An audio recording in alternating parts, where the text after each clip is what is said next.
Good morning. I'm Jennifer Phillips on behalf of the Apprenticeship Illinois Committee of the Illinois Workforce Board. I'd like to welcome you to today's webinar.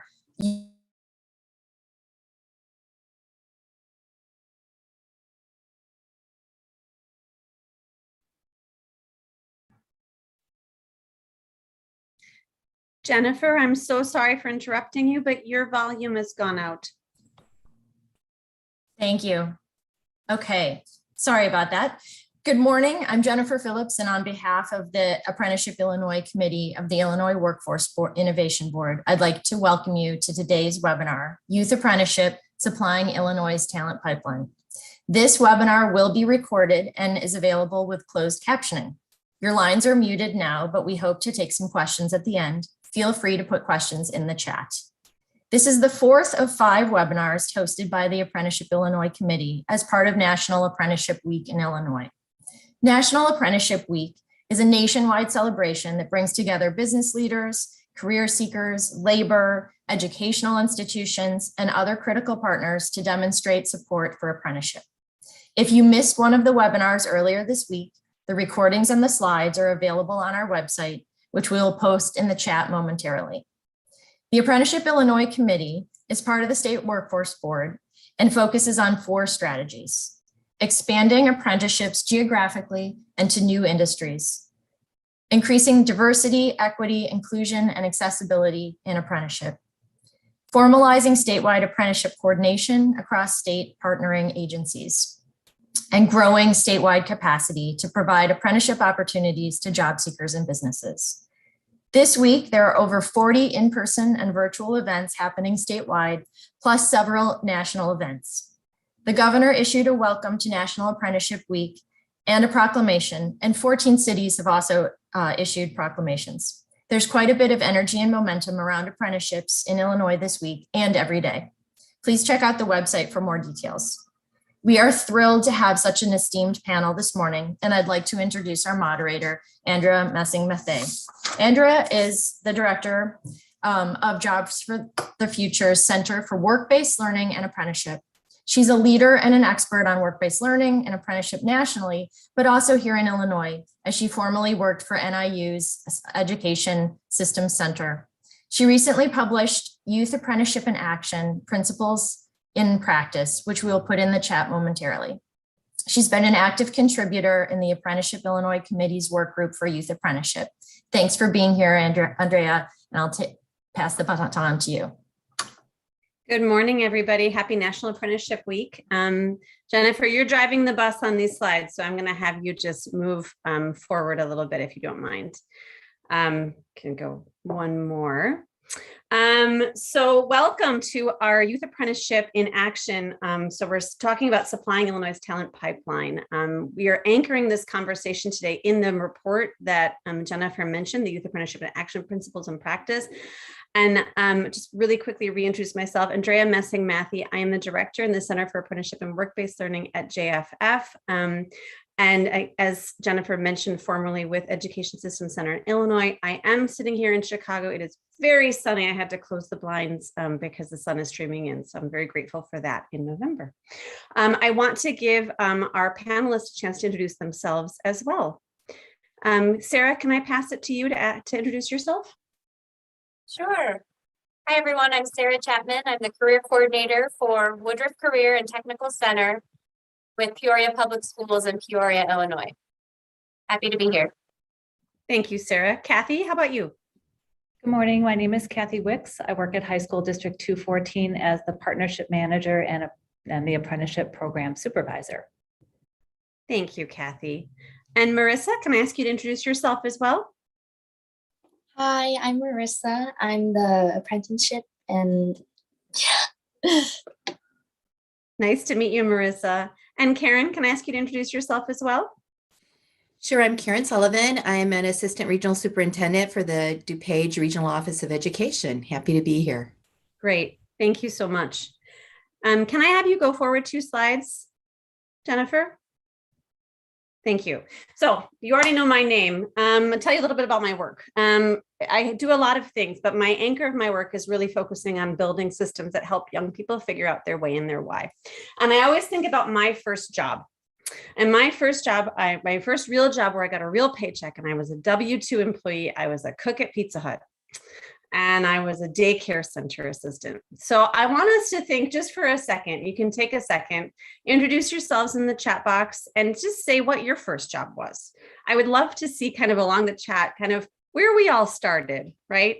I think I would be really shocked if someone said, like, I was an IT apprentice. I would be really super shocked if that actually occurred. I think Marissa might be one of the few people on the line who actually get to say I was an apprentice, but I would love to hear a little bit about where you're coming from and what your first jobs were.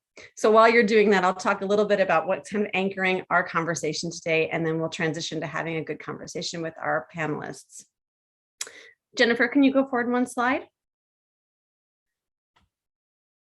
Great. So just to give you a little sense at a glance, the Youth Apprenticeship Principles and Practice report. This is a report that was done in partnership with the Partnership to Advance Youth Apprenticeship, in which that I am one of the national leads for that partnership, and was done in cooperation with and deep support from 3 youth apprenticeship programs around the country: the Charleston Regional Youth Apprenticeship Program, the Aerospace Joint Apprenticeship Committee outside of Seattle, Washington, and the Early Care Education Pathways to Success in California. So I'm not going to go into too much of those programs in our conversation today, but if you want to know a little bit more about them and kind of get some real concrete examples of what this looks like in practice, please go ahead and click on the link or go to the report. I'm sure Jennifer will put that in the chat box. So just to ground us a little bit in youth apprenticeship and what youth apprenticeship really is. Youth apprenticeship is a very specific type of work-based learning strategy that's designed for high school students. I anchor my work in registered youth apprenticeship programs, but youth apprenticeship programs run the gamut from unregistered to registered.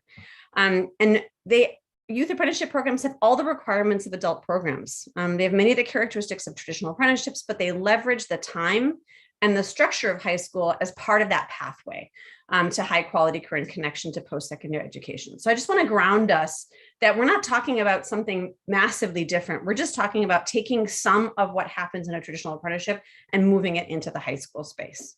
Can you move forward one slide?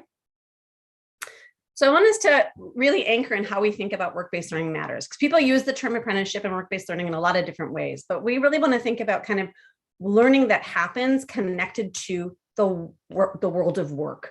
So from career exploration, whether that's industry projects or career fair, to really being anchored in the workplace, right? So career exposure, career engagement, all the way into a career experience. So apprenticeship is part of the continuum of learning that occurs in the workplace and with employers. Jennifer, next slide. What can be really difficult is often showing how youth apprenticeship works in practice. So in 2019, PAYA, the Partnership to Advance Youth Apprenticeship, created this infographic that illustrates kind of those components in the sequence of a youth apprenticeship program. And it really includes a lot of the options to a young person at the conclusion of the program. The last thing we ever want to do is limit someone's post-secondary options. Part of the point of youth apprenticeship is to expand that pool, open the aperture, if you will, to opportunities. I always talk about apprenticeship as the third leg of the stool, and really want us to think about kind of how a young person gets on and off of that sequence. I mean, youth apprenticeship is possible because of the partnerships and an understanding of how the core components fit together to serve both students and employers. So I want us to think about that as well. Go ahead and move to the next slide. So one of the things, and I know our speakers are going to talk about this today, are partnerships. Partnerships are the cornerstone of how you make a youth apprenticeship program work. If a school tries to do this on their own, they likely won't succeed. If an intermediary organization tries to do this on their own, they likely won't succeed. Employers can do this on their own. but they're going to have a hard time getting access to students because they're not going to be connected to the schools. So the youth apprenticeships are surrounded by an ecosystem that includes employers, local school districts, high schools, providers of post-secondary education, usually a community college, but also plugging for four-year institutions to get on this bus as well, and an organization or a set of organizations that act as an intermediary. And that intermediary can be a chamber, it can be a regional office of education, it can be a school district. These intermediate organizations, they have a set of functions, but they're not a prescribed organization. At the center of all of this is that young person, though, and that is what makes a youth apprenticeship distinct from an adult apprenticeship. An adult apprenticeship, we assume that that adult is kind of navigating the system on their own with the support of other people. But for a youth apprenticeship, that does require that all of the people, all of the caring adults around that young person are in sync and are working together in tandem. Jennifer, can you move to the next slide? So let's just talk about kind of some of the core components. So much like a traditional apprenticeship, high quality youth apprenticeship includes four things. First is a paid and structured on-the-job learning that's under the supervision of some kind of a skilled employee mentor through an employment relationship, right? So students are hired as an apprentice.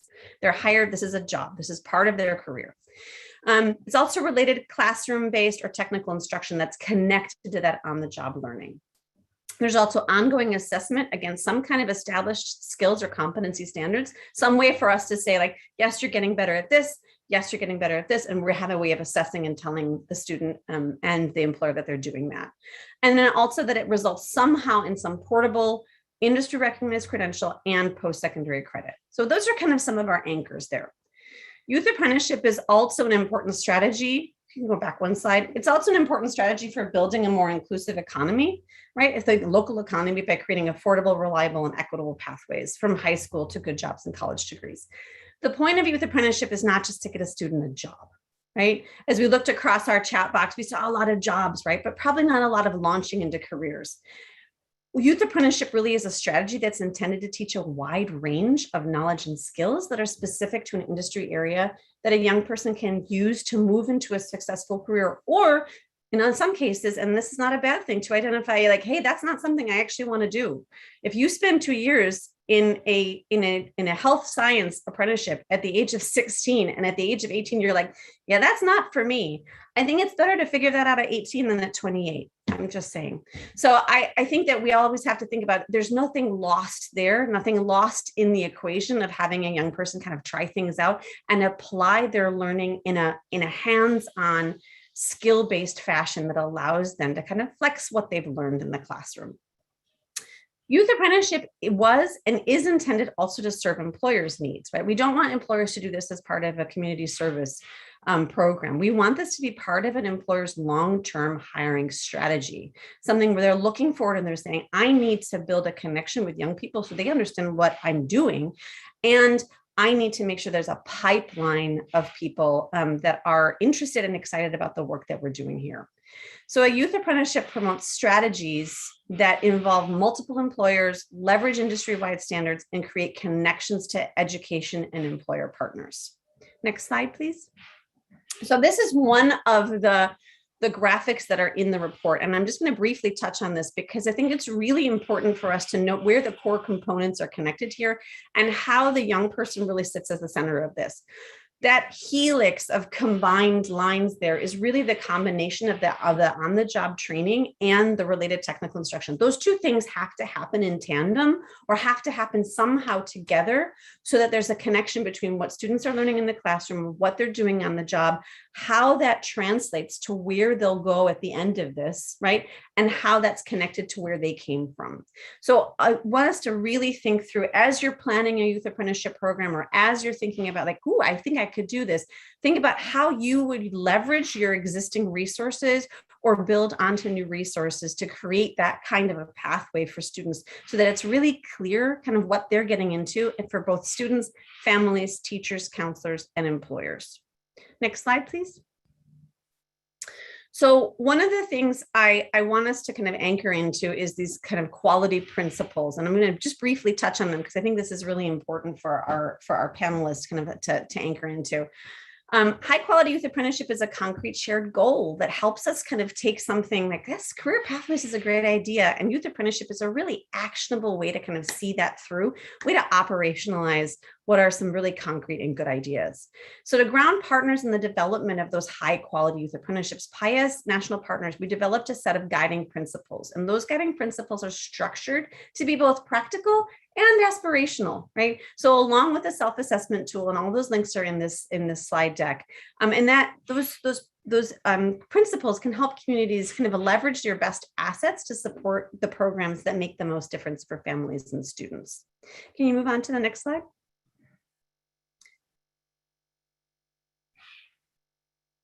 Thank you. So just to very quickly go through these principles. First of all, youth apprenticeships should be career oriented, right? The learning should be structured around the knowledge and the skills and the competencies that lead to a career with family supporting wages, right? They should be connected to that occupation in that industry. It should be equitable, right? Their learning should be accessible to every student, with targeted supports to those students that are adversely impacted by longstanding inequities, and really trying to make sure that all students can access this learning in a really intentional way.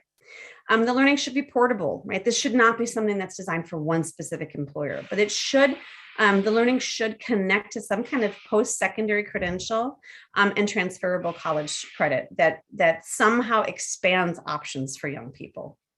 It should also be adaptable. The learning should be designed collaboratively with employers, with teachers, to be recognized and valued across an industry sector. And then finally, they should be accountable.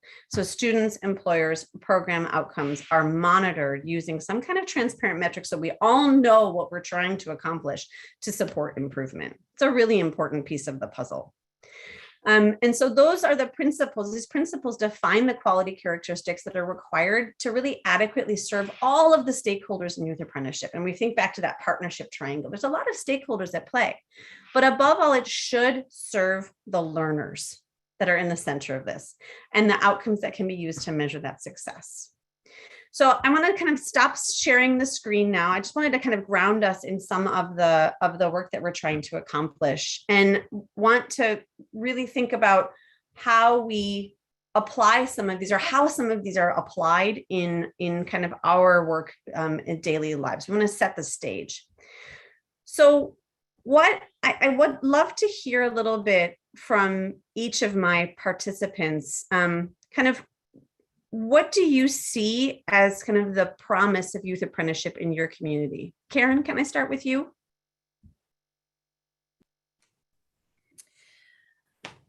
Well, I think that there's significant promise, because I think we're trying to connect our students to, the workforce at some point, whether that's, students who are going to go directly from high school into the workforce, or into a community college or some sort of credentialing program, or into a four-year degree, really helping students figure out what they want to do with their life in terms of their career and what path they want to go down. Apprenticeships are a great opportunity. Work-based learning opportunities are great opportunities to do this. And it's something that I think we believe in our region, that we need to expand those opportunities to more students in our high schools.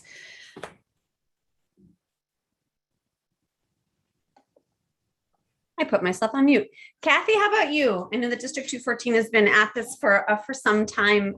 Where do you see kind of some of the promise of youth apprenticeship? Where do you see it growing in the future? Thanks, Andrea. Yep, we're in our third cohort of youth apprentices here in District 214. And each year we've added a level or a business sector. So we really are focusing on engaging our community. And again, as Karen mentioned, helping to be a talent pipeline and workforce development, but also helping our students discover their future and connecting them to careers post-secondary. So I just see this as such a wonderful opportunity to expand work-based learning into a more meaningful, robust experience for both students and for the community members at large.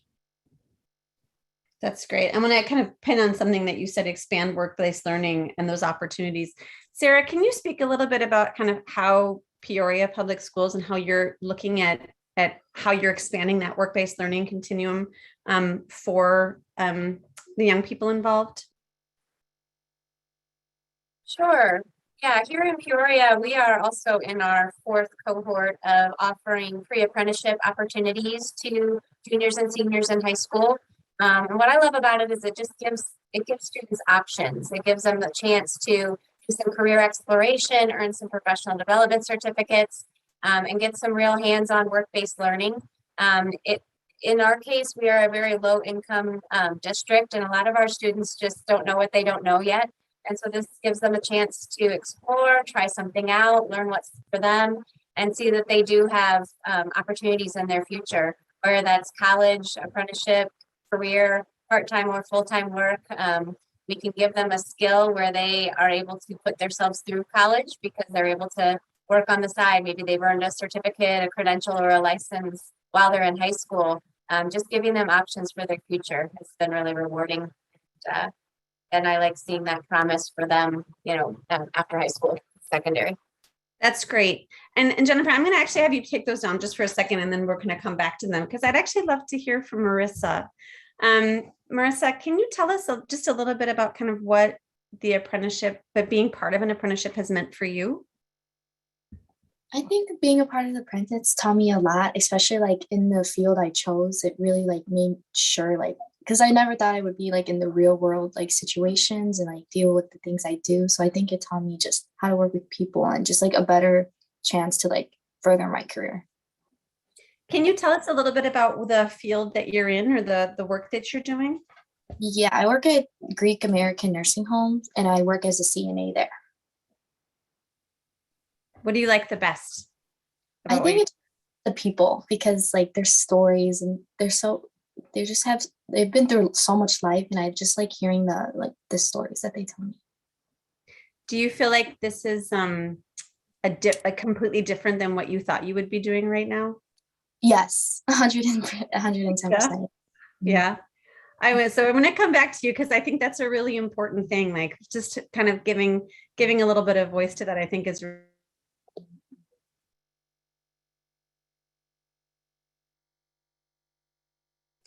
Andrea, you put Andrea, yourself you're on mute. You're on mute. Put myself on mute. Sorry about that. I'm going to pivot a little bit and talk a little bit about the partnerships that are required to make some of this happen. I think we think about kind of that anchor. And we think about Marissa's experience, like it hasn't happened in a vacuum, right? So I'm wondering, Kathy, if you can talk a little bit about kind of some of the ways that you've leveraged your partnerships to make Marissa's experience feasible. Sure. Again, District 214 has been in the work-based learning realm for many, many years. So our partnerships started many years ago. And as we build our programs, we really try to communicate with our partners all of the wonderful things that are starting to happen and what we're trying to develop. And I think it's been key to have those discussions and talk with our partners is how can we help you? These are the things that we're thinking about, and are you interested? And if so, what would that look like? And so specifically like for where Marissa is working, Greek American Rehabilitation and Care Center has been a partner for a few years, and they have just been delighted to have an opportunity to host Marissa as an apprentice, and they had one last year too. They were part of our first cohort when we expanded. So I think just continuing those conversations. I know we've got some partners on this webinar, GCamp in the manufacturing sector. They've been an integral part of work-based learning in the district for many years. And so just working together to develop these strategies and opportunities and having really those strong partnerships and communication is key to making this a success. Thank you. That's really helpful. Karen, I'm wondering if you can talk a little bit about kind of how you've seen the role of partners in the development of the youth apprenticeship in DuPage County. Well, I think that we've been trying to connect the schools with businesses in DuPage County for a long time and have not always, frankly, been greatly successful at it. And so last year we tried a different tact and are looking at a more regional partnership approach throughout the county. So Historically, we've been doing school by school, district by district, like 214 doing, what the great work that they're doing. We have 23 high schools in DuPage County, and each would be kind of on their own trying to develop these partnerships. So we've pulled folks together, our, Regional Office of Education, our College of DuPage, our local community college, our workforce development groups, and brought in a work-based learning intermediary and really tried streamlining, this process on both sides, streamlining it for the schools and streamlining it for the businesses. And began with a manufacturing pathway this last year and had a very successful pilot of that. And we've broadening in more manufacturing apprenticeships this year, moving into IT, and hoping to do exactly what Kathy talked about from 214, going into different career pathways, but doing it in a more regional aspect. And we really think that partnership takes some of the barriers away from both sides that don't quite have the bandwidth to do the work. Partnering takes time and a lot of effort and a lot of communication, and it's a lot of work. And whatever we can do to streamline that process for both the business side and for the school side is what we're trying to do. And we hope that we've got a model that is something that could potentially be scaled across the state. That's really great. And I think I'd love to pin on something that you said just now about bandwidth. And I want to position Sarah to actually talk a little bit about kind of how you've used some of your systems and how you've kind of structured some of the work to make it a little bit easier for people to participate. And I'm wondering, Jennifer, if I can ask you to pull up those slides again to give Sarah a chance to talk about those things that you've done in your community. Sure. Again, yeah, I'm Sarah with Peoria Public Schools, and to just piggyback off of what Karen said, I do feel like it's taken a lot of time for us to come up with a model of partnership and credentialing and career exploration, and just putting all of the pieces together on a critical path for students to be successful. So what we do with students is when they first come to us, we actually start in middle school with a program called Zello that you'll see on the slide here. This is a self-exploration, career exploration online program. It covers a lot of modules about their own personal skills and interests, and putting all that together in middle school just to have them start thinking future forward, right? Start thinking about what they want to be when they grow up and what the real world would be like after they graduate high school. So it's a career planning tool that we use to help the students identify specific goals for their careers. So they start with Zello in middle school, and then they come to us as juniors, and we kind of revisit that. We do different lessons each year. So I don't know if you want me to keep going on that, or okay. So then what we do once they come to us and have gone through their Zello, we then start a process of employability skills training. So what skills are they going to need to be able to obtain a job and then to maintain the job? It's not just about preparing them for an interview. Okay, you got the job, good luck to you. How do you actually become a sustainable worker? How do you show up every day on time, ready to work? How do you take constructive criticism on the job, and not blow up and walk out? When you are ready to be done with a job, how do you professionally end it with a 2 weeks notice? Those kinds of things. So we go through a program with our students called Soft Skills High, and that bridges that gap between what they've learned in school and how they're going to apply that in a career. It's an online program where they actually earn a professional development certificate upon completion of about 15 hours worth of coursework. It's 10 different lessons. As you can see here, it covers a lot of those on-the-job skills, having good character, good attitude, time management, cultural awareness, leadership. So we find that this is a really great program. And at the end, they do get a certificate that they can take with them, keep in their professional portfolio with their resume, take it with them on job interviews. And we let the kids know this will really put you a leg up and make you a step ahead in your career, because you're going to have these skills that maybe somebody who did not go through this program would not have, that hopefully this will give you a leg up in the hiring process. And then we work with our students as well, one-on-one. We pair them with success coaches. We have a great team here at Peoria Public Schools. I've worked with and trained over 10 coaches in the last 3 years as far as how to work with students, how to provide that case management, that wraparound supportive piece that they need. If they haven't ever started a resume, how do you put that professional snapshot of yourself on paper in a one-page format? How do you make a good impression? We do mock interviews with them. We practice interview questions that are typically asked. We talk about dress for success, not only for the interview, but for the job. Making sure, do you have the right attire? Do you have the work boots? Do you have the safety goggles? And then what are your goals for the future? We do personalized goal setting and career planning with every student that comes to us. We've placed over 300 kids in jobs and internships that can lead to apprenticeship or full-time work after high school. That's great. And I'm actually going to have us pause there. And if you don't mind not sharing the screen anymore, Jennifer, thank you. Sorry, I know I'm toggling back and forth. I'm taking us on a real journey of discovery here. I think why I wanted Sarah to talk about that a little bit is about the role of the intermediary, or the role of the kind of the glue that holds the system together. It's a really important piece of the puzzle, right? Like it's not like a magic thing that's going to come out of the ground. This requires really deep and intentional work by a group of partners to make this happen.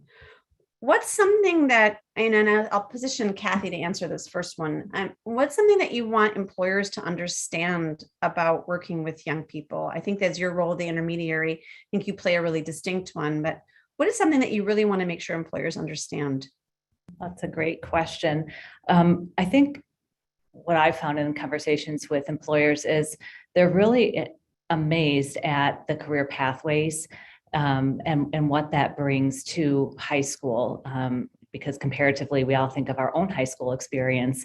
And now that D214 specifically has really embraced career pathways and helping students discover their future, starting from freshman year in that introductory course and taking that sequence of coursework. By the time a student is ready for a youth apprenticeship, they've had coursework that maybe an adult has never even encountered at this point in time. So they're coming to the employer or potential employer with that background. They've also probably had a lower work-based learning experience, or like an internship, job shadowing, et cetera. So they've worked that continuum. So by the time they're ready for youth apprenticeship, they really are an incredibly well-rounded candidate for the position. So I think that is just an aha moment when we start to talk to the community and industry partners that they don't normally think of a high school student as qualified as they are.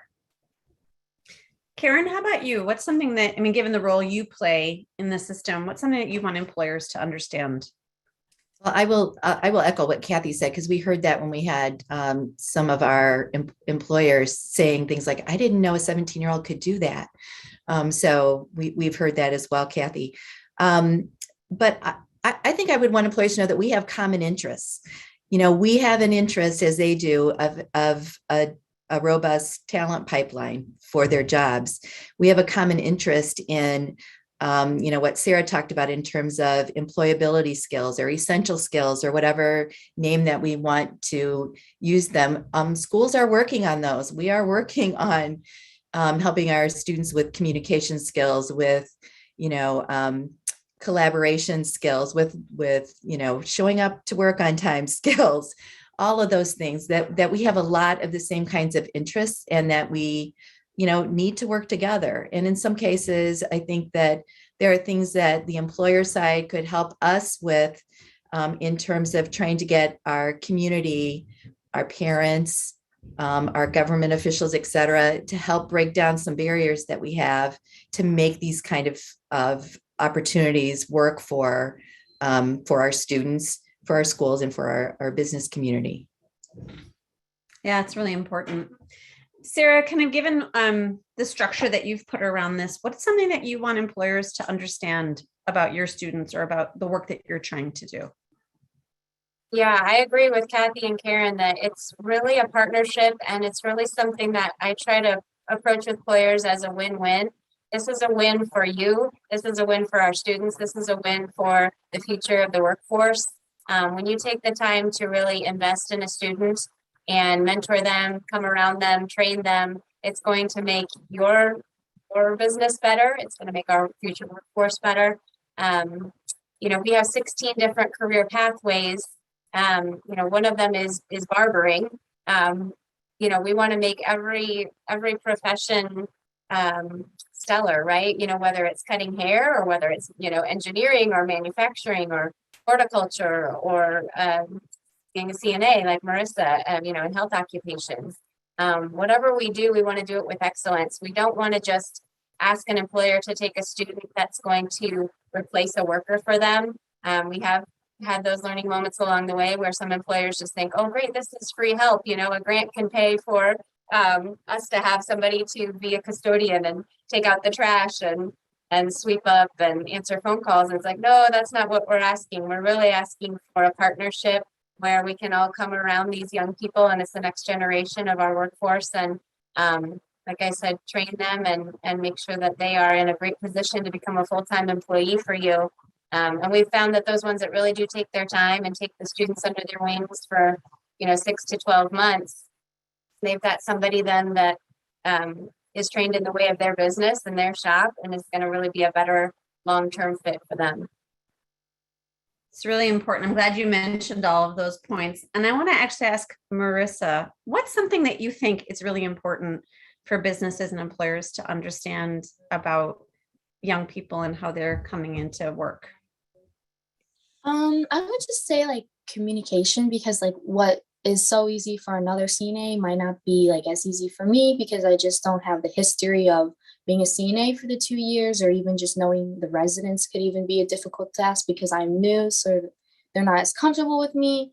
So I think it's just like a learning process, and like with communication, especially teamwork too, because if I ask my coworker for help, they could help me, and it's a process along the way. I like that. I like that kind of throw that back to the employers, like embrace the process. I like that a lot.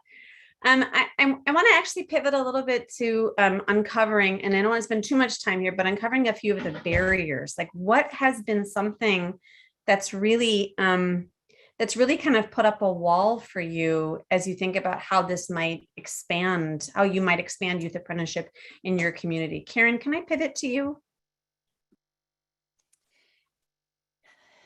Yeah, I think sometimes there are barriers that, for example, schools put up that are on their own that we can, you know, working together can eliminate those barriers. There are barriers that employers put up that we've worked together to eliminate. One of the big things on the school end, I would have to say, is frankly, schools are really measured more on how many students go to four-year college than on really getting kids into successful careers that maybe require less than that. I'd love to see a little bit of more of an embrace of competency-based learning in our state, so that would reduce some of the seat time barriers, the credit barriers to getting kids out during the day into some of these work-based learning opportunities. You know, that would be a place where I'd love to see not just the school community saying we need this, but maybe our business community saying, now, wait a minute, this is really important that we have these opportunities for our students. So let's not create barriers within the system that makes it difficult for schools to allow kids to get out. I see Kathy and probably Sarah both nodding in terms of, you know, scheduling and time are one of the biggest barriers. The other piece I would add is I think we've got to do some public relations work. Even the word apprenticeship sometimes has connotations for our families that don't necessarily ring true. And just yesterday, I was at a focus group on manufacturing, and just the word manufacturing, I think what you know, more veteran people like me think of is entirely not true of what's happening in the industry right now. And so I think we've got a lot of work to do with our language and just letting our community and our parents have a better understanding of what has changed in the workforce and why these kinds of opportunities are important for our students. It's really important, kind of the changing workforce. I think it's an important part I think we should continue to push on.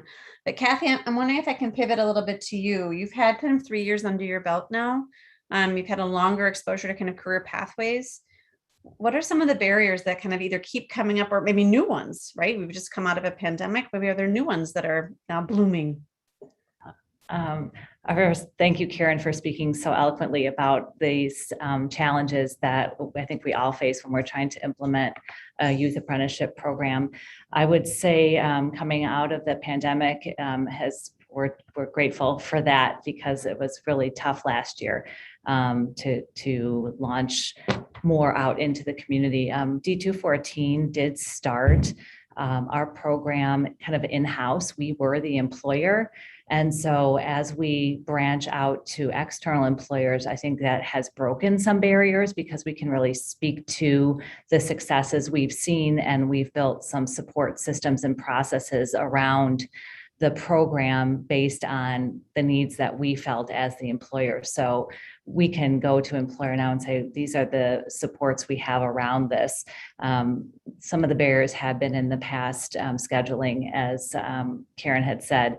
And so working with our internal stakeholders, counselors, and administrators to help understand this is the requirement for the number of OJT hours the apprentice has to work. So we really have to have X amount of time in their schedule built in. So again, if we're more competency-based and we had less of the OJT requirement, that might be a little bit easier, but the block schedule, we've just changed to a block schedule, and that has really helped build out some of that OJT time for the apprentices as well. That's super helpful. Sarah, I'm wondering if I can talk to you a little bit about kind of what are some of the barriers that you see or that you're encountering as kind of how you think about scaling or growing the work that you're trying to accomplish with Peoria Public Schools. Sure, yeah, and I echo what Karen said about our marketing and how we are phrasing. I echo what Kathy said about the internal scheduling of opportunities for our students in high schools. I can speak to both of those. So I feel like from a training standpoint in high school, we are the vocational school for the district, but there are also 3 other main high schools. So where we're at, we're not teaching math and science and English.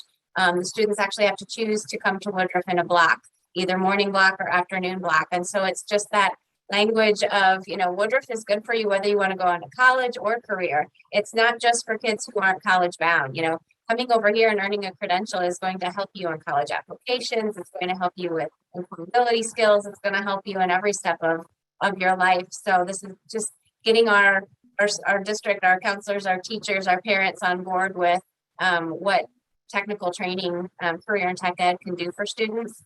So getting them over here, you know, we would love to have more and more students try Woodruff, coming over for half a day, getting that OJT, that on the job training opportunity for an internship during the day, getting their feet wet and getting industry exposure for them. Another barrier that we've had with employers and just in the community in general is just getting that buy-in for the here and now, and helping them see future forward. I feel like so many kids have the opportunity to go to Dunkin' Donuts and make, you know, $15 an hour. They don't necessarily want to take on an internship that's just paying a training wage. They just see the money in their pocket right now. They're not seeing that this opportunity is going to get their foot in the door in a major company. You know, they have the hard time seeing down the road past high school. So just getting our parents to understand the opportunities that they're provided with while they're in high school to get this kind of training, and seeing the long-term benefit of that. That's great. That's super helpful. I want to pivot to a little bit about some of the things that are in our chat from our audience. And I encourage audience members, please type your questions in the chat. We'd love to bring them to our panel. Sarah, one of the questions that we had, and I'm going to pivot to the others as well, about kind of employability skills, or soft skills, or however we want to term that. Sarah, one of the questions is how many students approximately receive certificates from Soft Skills High in a given school year? Sorry, I've got pulling up that data right now on my laptop here. So last year alone, we had over 500 students earn certifications. We have 22 different certificate programs at Woodruff that you can earn, whether that's a credential, a license. But we have students every year that is our goal, that 100% of our students that come through Woodruff will earn that professional development certificate. So this year we have about 300 kids at Woodruff, and at this time we have 159 that have earned it. So we build it into our curriculum. So it is a grade, it is a requirement. It's something that we weave into their daily lessons here, working with the coaches, working with the teachers through the online modules. So it's not just something where we want to check the box, but really, we really want to incorporate it into our lesson planning and everything that we do here. It's helping them become successful, and that requires a lot of professionalism training. So It does. yeah, so I mean, 100% of our students will earn that certificate. That's helpful. Kathy, can you talk a little bit about kind of the way District 214, how you've embedded kind of employability skills training into your curriculum, or how you managed to weave that through the line? Sure, absolutely. And again, in the curriculum and in the continuum of work-based learning, our students go through several boot camps for employability skills through their coursework. Specifically for the apprenticeships, we do have a student success coach. We meet with our apprentices starting out the beginning once a week, then every other week, then once a month, and they do kind of a self-evaluation survey.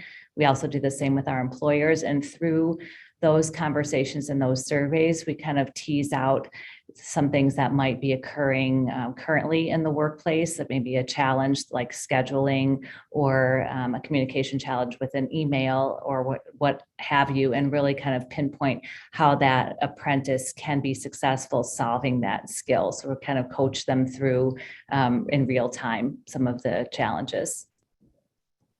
Thank you. That's really helpful. Karen, I mean, you guys are a little bit more at the beginning of this. How are you working with school districts to kind of make sure that the employability skills is kind of part of not just the curriculum, but part of the planning? Yeah, I think, as I mentioned before, I think almost all school districts now are working on, whatever we want to call those skills. Or yesterday, I heard they wanted to call them essential skills.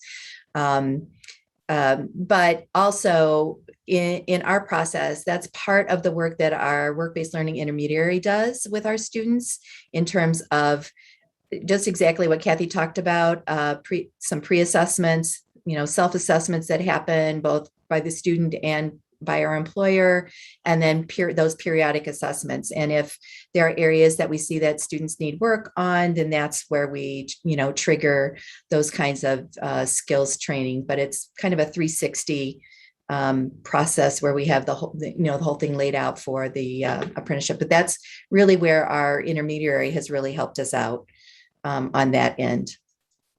That's helpful. And we're going to come back to that intermediary in just a second.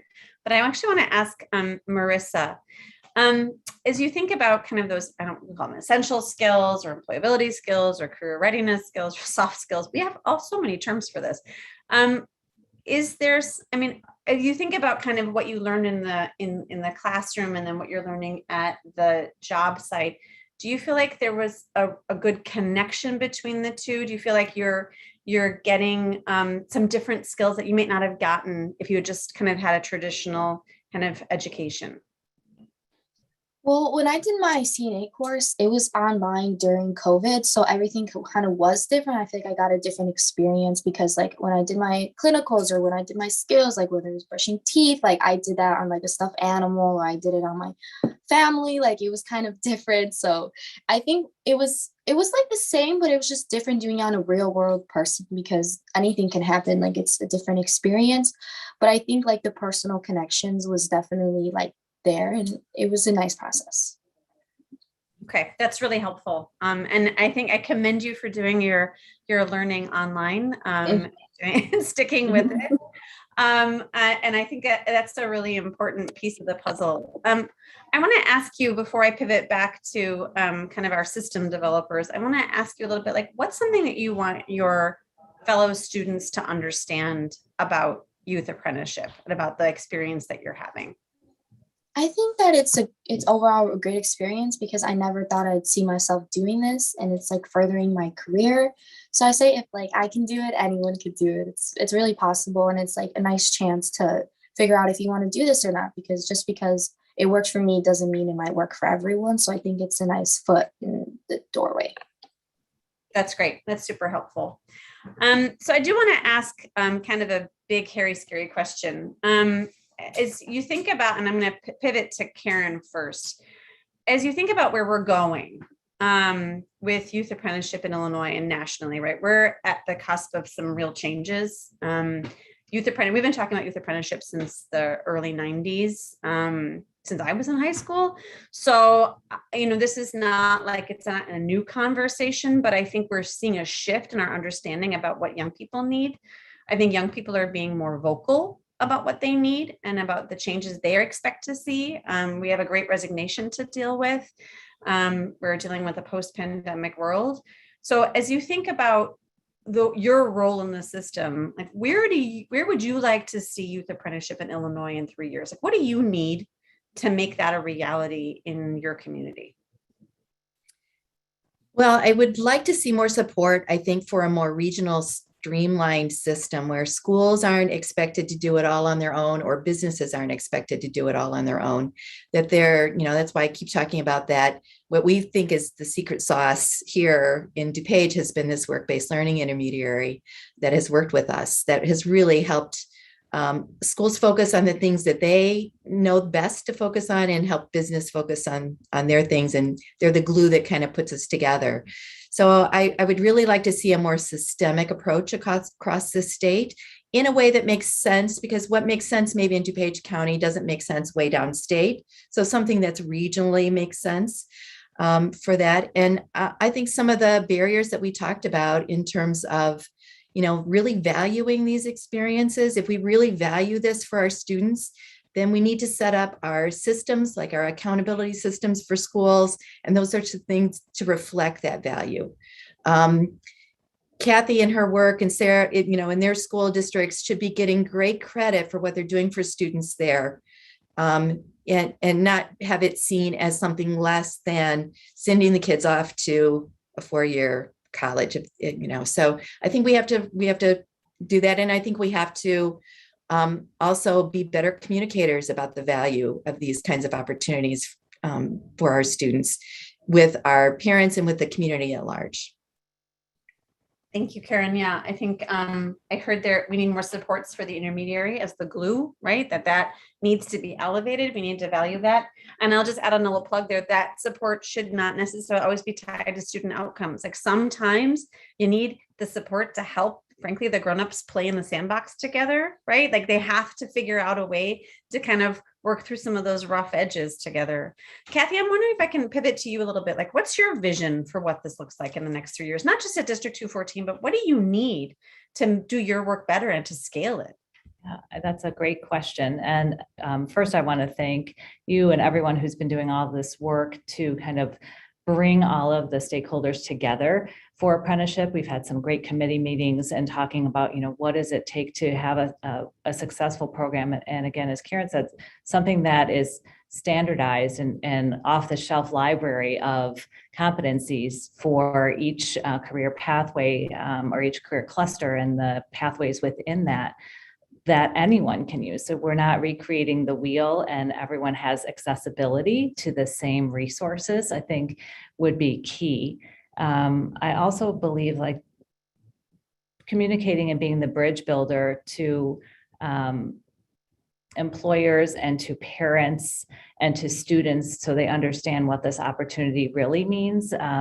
Apprenticeship, as we said, has lots of different definitions, and it's not always thought of as an opportunity for high school youth to participate. So again, that PR piece of understanding of what this is and what that opportunity could look like and how it has been successful.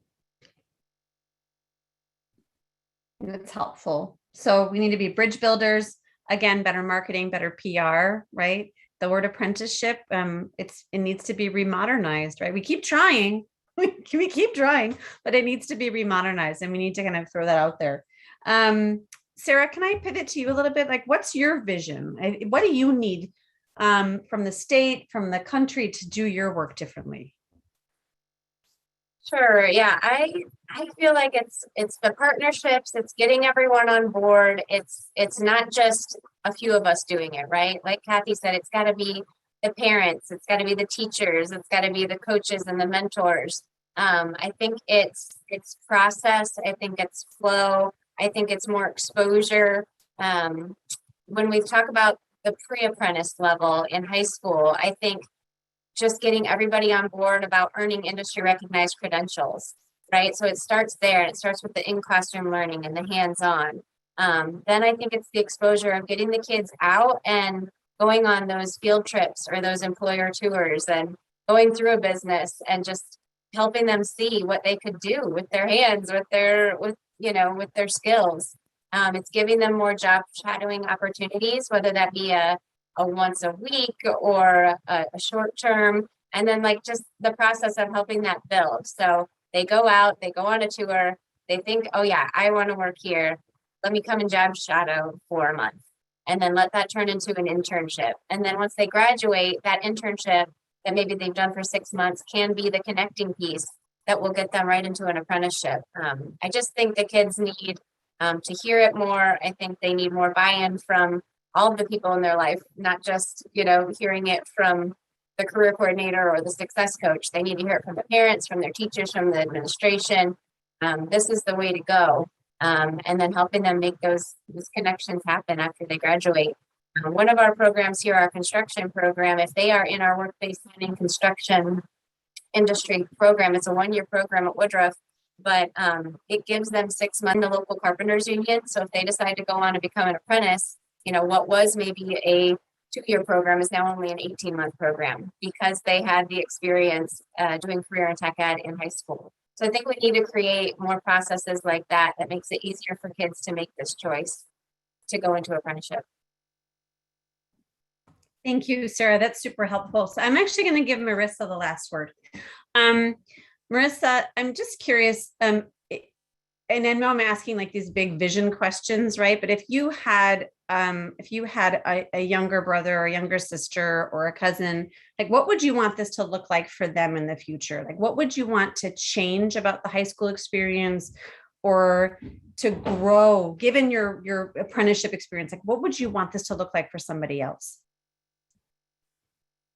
Maybe like just different locations, because I work at a nursing home, so maybe they can do like a hospital setting or just like more like medical places, I would say. So like you can just, because let's say my goal is to become a nurse. I don't want to work in a nursing home. I want to work in a hospital or just different locations. I think that would be pretty outstanding if you could just have different locations for each like job site. So what's next for you? Can I ask you that question? I'm just curious. Yeah, I'm a senior in high school right now, so I'm starting to apply for college, a 4-year university. Great. We're so thrilled. And thank you so much for taking the time to just share your experience with us.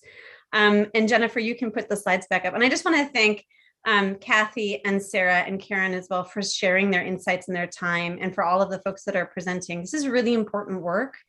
It is groundbreaking. It is hard.